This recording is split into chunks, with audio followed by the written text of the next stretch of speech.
All right, so I wanted to make a video about this minimum wage thing because a lot of people, I think, don't really understand how economics work. And I don't say that to be insulting, but a lot of people just think of, what makes sense to them in their mind. And okay, quote unquote living wage makes sense. It's morally right, that sort of thing. But they don't really understand. There's a lot of things that they don't think about when they think about these things. One of the things is I noticed that a lot of people, when they think about whether or not businesses can afford the minimum wage, they're often thinking of places like Walmart and Target. They're thinking of huge corporations.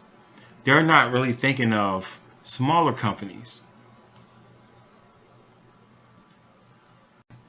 All right, so I made this little graph here or chart, whatever this thing is, because I want to talk about the minimum wage.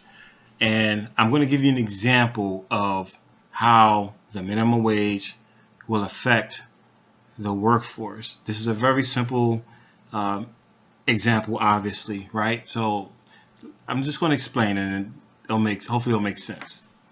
Suppose you own a packaging shipping company, right? And you have people doing all kind of different things, but let's say you have people filling boxes. And as you can see, this was this column. This column here is all your workers. This is how many boxes per hour they can do, and this is how much they get paid an hour, right? So let's say this is how you run your business. Obviously, you have more people doing other things in other parts of the building and blah, blah, blah, blah. But I just want to look at a few of them. Now, each person isn't going to produce the same amount of work, right? That's just how it works. So let's say that these 1, 2, 3 people are all new people. Let's say they're all new. So they're just starting to get the hang of it. And this person can do 5 boxes an hour. This person can do 7. This person can do 8 boxes an hour. Now this person here, Jessica, has been there a little longer. She's been there a little longer, so she's getting paid more. But she's, we know how it goes. Just because you're there longer doesn't mean you're a better worker or a faster worker. So she's only doing 4. Raven is doing 13 boxes an hour because she's an exceptionally good worker. And obviously this is very simple because people get pay raises that change how much they make. Not just, you get performance bonuses, not just your time in. But we all know people. We all know Ravens who work more than what their money is worth, maybe. And we all know Jessicas who work less than what they're worth. They're not pulling their weight. We all know people like that. So you got Larry. He's doing 7 boxes an hour, and he's been there for a while too. So he's been there for quite a while. But he's not the fastest guy. You got Tony. He's been there for a while, and or you can even take the time out of it. You can just, even if you was to say all performance based or something like that. But let's just say this is the pay, and you got the people. This is the variety and production of all your people. And of course, you have this guy Eric, who's just a beast. He's just killing it, 20 boxes an hour, right? So he's getting paid the highest amount out of this group. Now again, everyone's not going to have the same production because every person is different. Every person's, at different, their time in is going to give them different pay, blah, blah, blah. Now, let's say you raise the minimum wage to $15 an hour. Now, I want to say that the plan to raise the minimum wage, and I don't think a lot of people know this, it's not a flat out, it's supposed to be an incremental thing. At least in like Seattle. That's primarily what I'm looking at, is the one in Seattle. The minimum wage is, and I'm going to show you some stuff later on in the video, but the minimum wage is supposed to be raised 50 cents per year. So if we take a look at it, this one here, you can see here that their minimum wage is supposed to be raised by 50 cents a year for small employers, and for larger employers, it's raising it a little bit higher. That's for later in the video. So I'm going to go back to my little funky chart. All right, so this is before the raise. You have over here. This is after the raise to $15 an hour. Now, you got the same employees. They go home on the weekend. The next day or the next week they come in.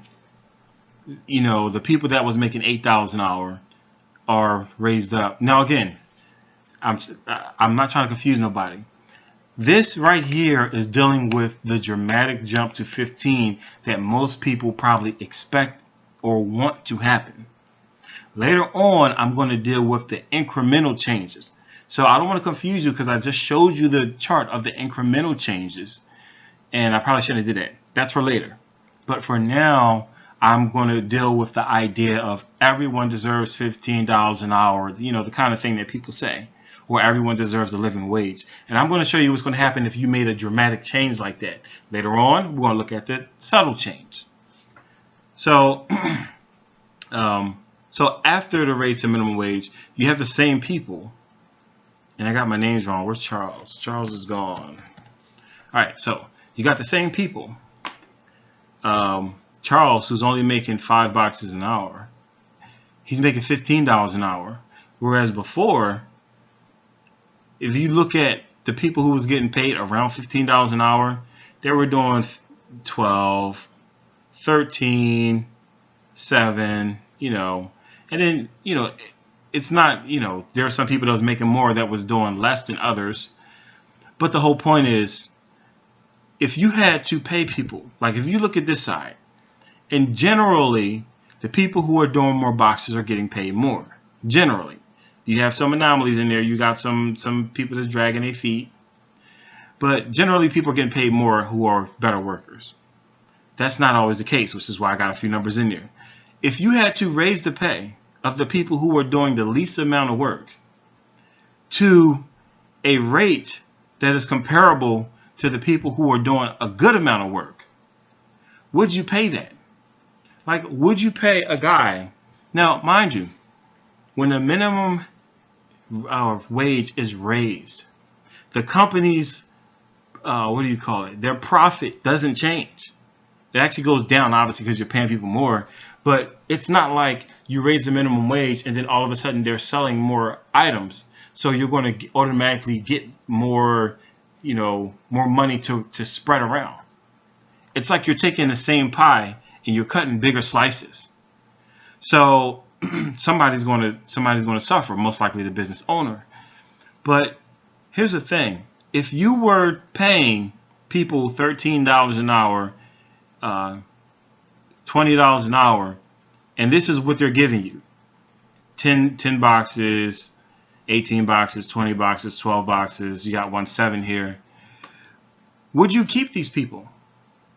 Like, would you keep them? This is not worth, based on the model that you set up for your company before they raise the minimum wage. These people right here, their productivity did not warrant $15 an hour. So the question is, are you going to keep someone who's not going to give you $15 an hour worth of productivity? You're not going to keep a person who's doing that. If anything, what you'll do is you'll get rid of the lower people, like Jessica, even though she's been there a little longer.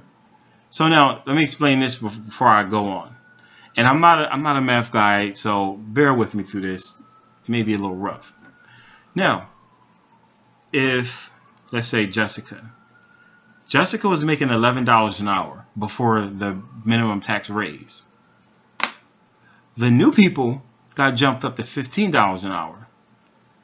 Are you going to not give everyone else a raise? Are you just going to raise the minimum wage, and then the people who've been there longer or the people who've been working harder are not going to get a raise?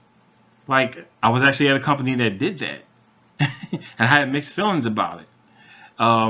But yeah, like, think about not only just like this. You think about, you have a whole company of people, and all of the people who are, I remember at my last job when I was making like $16 an hour, I was making $16 an hour after being there for like 10 years or something like that.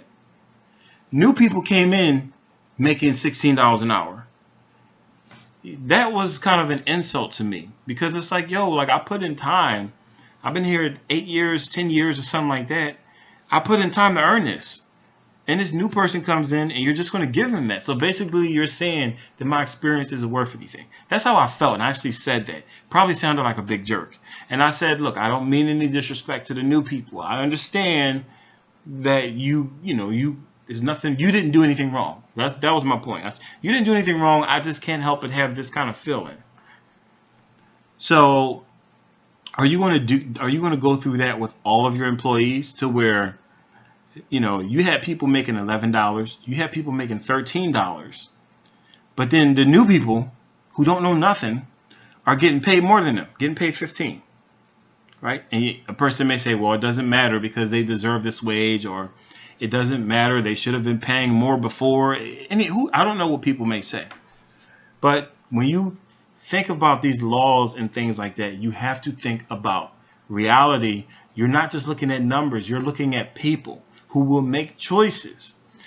Companies and people who run companies will not take a dramatic increase in their expenses and not do anything about it.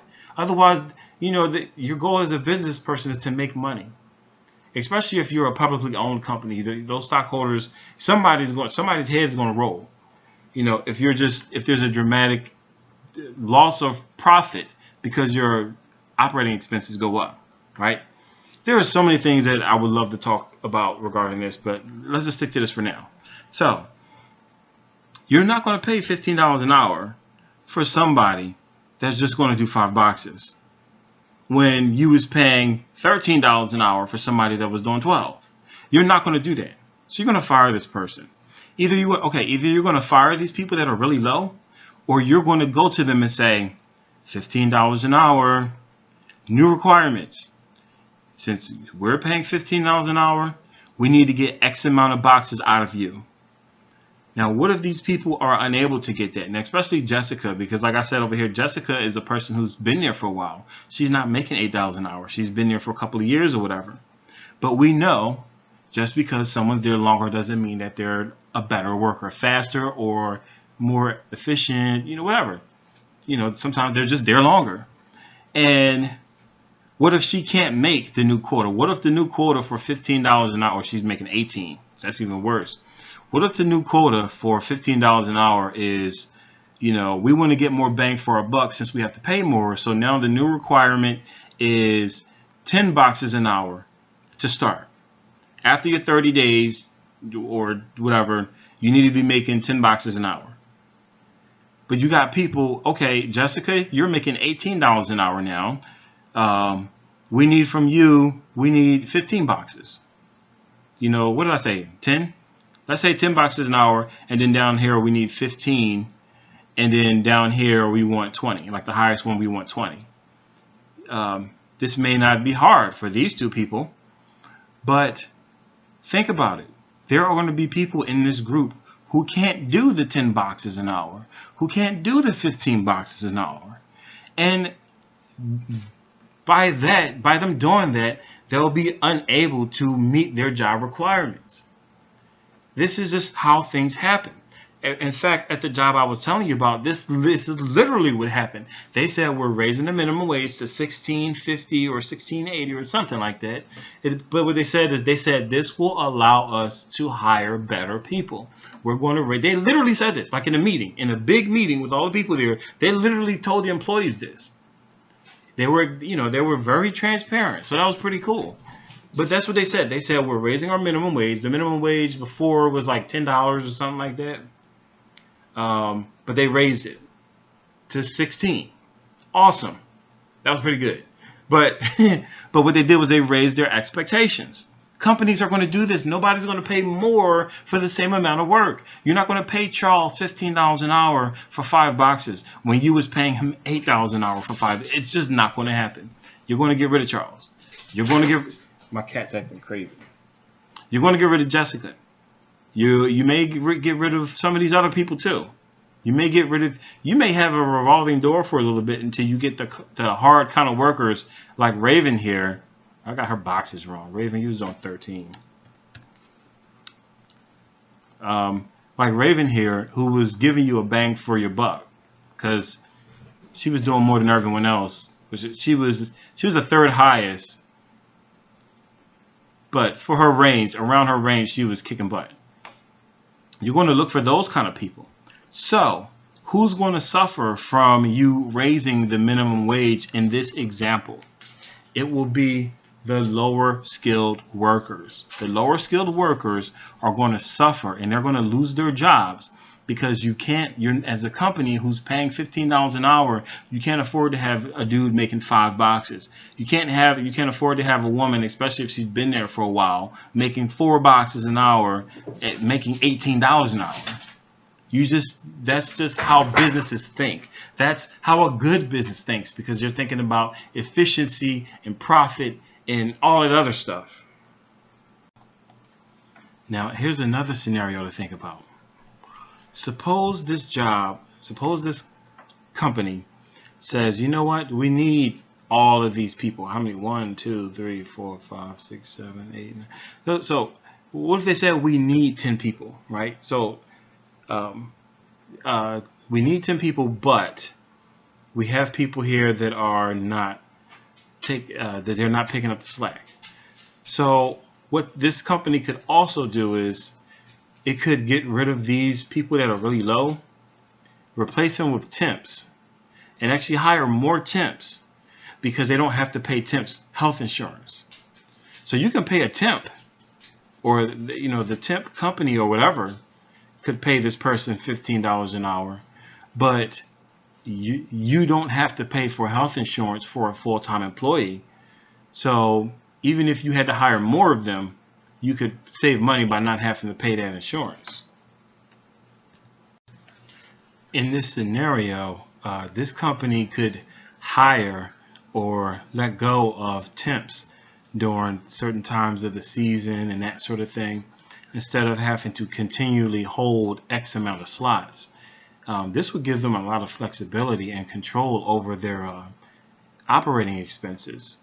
And even though staffing agencies and temp agencies are more likely to require that they're going to raise their price because they're going to have to provide insurance, but because the actual job site isn't going to have to supply that for these temps, they're not going to have to pay that extra all the time, so they can still save money.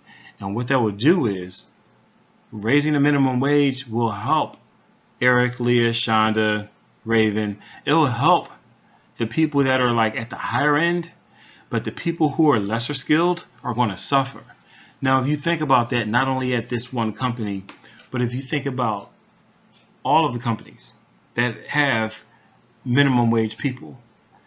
So this is why a big jump would be a bad idea. It's going to affect it's going to affect people, and it's going to hurt the people that it's intended to help, which is the lower skilled people who are only getting paid a little bit of money, right? So you can't just do stuff to businesses without them responding. And I'm not saying that they're responding in a bad way or a good way. What I'm saying is it's just common sense. Humans run businesses, and you got to stop thinking of businesses as, oh, it's some random faceless corporation that has trillions of dollars.